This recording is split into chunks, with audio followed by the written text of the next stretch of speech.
Thank you so much, Mr. Chair, and thank you for calling this hearing. Since January, Donald Trump has used the full power of the federal government to attack Americans in cities across the country. In Donald Trump's America, you are at increased risk of experiencing militaristic operations in your home, increased risk of being subject to detainment by mass thugs and wannabe vigilantes, increased risk of suffering injuries due to reckless and illegal acts by rogue federal agents, increased risk of being deported to foreign nations even if you are an American citizen, and you're at an increased risk of being targeted by federal government for criticizing the president and his friends. Congressional Republicans have completely abandoned their Article I powers and have exchanged their responsibility to their constituents with fealty to the president. They have allowed the president to morph federal agencies into instruments of autocracy. And as a result, the president has been able to ignore federal law, disregard court orders, and implement the largest pay-for-play scheme in American history. The White House, well, what's left of it anyway, is literally up for sale. The federal courts have characterized this presidency as, quote, lawless. In fact, when ruling against illegal acts committed by the administration, a Republican-appointed federal judge stated, quote, "The court cannot imagine how the public interest might be served by permitting federal officials to flaunt the very laws they have sworn to enforce." In a separate case where the administration was sued for unlawful acts, the judge, also a Republican appointee, stated, quote, "Allowing constitutional rights to be dependent upon the grace of the executive branch would be a dereliction of duty by this third and independent branch of government and would be against the public interest." But in another case, the court summed it up perfectly by declaring, quote, "As is becoming far too common, we are confronted again with the efforts of the executive branch to set aside the rule of law in pursuit of its own goals." Judiciary Committee Republicans have been completely complicit in this corruption. But since they're so interested in restoring law and order, I have a couple of suggestions on where they can start.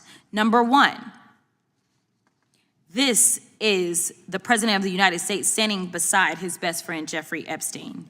As we all know, Mr. Epstein is one of the most notorious sexual predators in American history. For 8 weeks, the Republicans on this committee have chosen to protect these two men instead of providing justice to Mr. Epstein's victims. Now the administration is panicking. First, they campaigned on releasing the Epstein files. Then AG Bondi and Associates did a photo op with the files, and she said, and I quote, "The Epstein list is on my desk." Then somehow the Epstein list didn't exist. Then the Epstein files became a Democratic hoax. Now the president is supposedly supportive of releasing the files, even though he's currently ignoring a congressional subpoena to do so. Now the president is simply crashing out.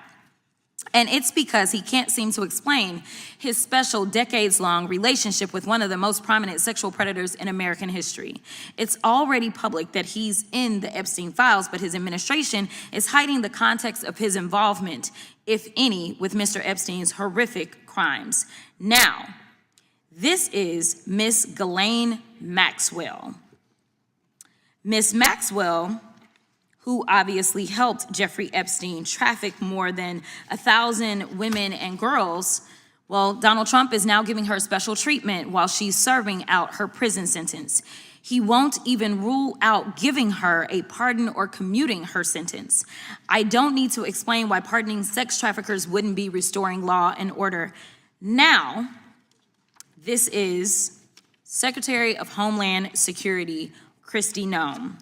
Not only has Secretary Noem been busy filming propaganda ads, she's also been busy cashing in on millions of taxpayer dollars. In fact, Secretary Noem has funneled millions of dollars to a company called the Strategy Group.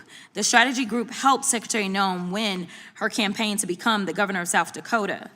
Corey Lewandowski, her top policy advisor, has worked with the firm. And the company's CEO is married to Secretary Noem's chief spokesperson, Mrs. Tricia McLaughlin. This is what corruption looks like. They're stealing money from the American people's pockets and depositing it into their bank accounts. Now we move on to yet somebody else. This is the so-called border czar, Tom Homan. Mr. Homan is on tape accepting $50,000 in cash bribes stuffed in a brown paper bag from an undercover FBI agent.